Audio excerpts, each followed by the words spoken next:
महाकुंभाला सुरुवात झाल्यापासून रोज कोट्यावधी भाविक त्रिवेणी संगमात स्नान करण्याचा अनुभव घेत आहेत। पवित्र त्रिवेणी संगमात स्नान करण्याचा अनुभव घेण्यासाठी देश विदेशातून कोट्यावधी भाविक महाकुंभात सहभागी होणार आहेत। 45 दिवस सुरू असणाऱ्या महाकुंभात तब्बल 46 ते 48 कोटींहून अधिक भाविक स्नान करतील असा अंदाज वर्तवण्यात येतोय। तब्बल 144 वर्षांनंतर महाकुंभचा योग जुळून आलाय।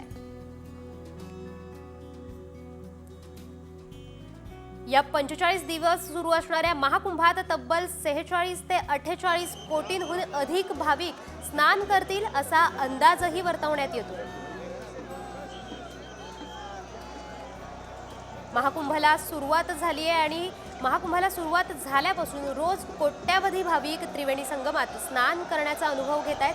पवित्र त्रिवेणी संगमात स्नान करण्याचा अनुभव घेण्यासाठी देशातूनच नाही तर विदेशातूनही कोट्यावधी भाविक महाकुंभात सहभागी होत आहेत। तब्बल 144 वर्षांनंतर महाकुंभाचा योग जुळून आला। 13 जानेवारीपासून अध्यात्माचा भव्य महोत्सव महाकुंभ याला सुरुवात झाली आहे। महाकुंभाला सुरुवात झाल्यापासूनच रोज कोट्यावधी भाविक महाकुंभात संगम स्नान करतायत।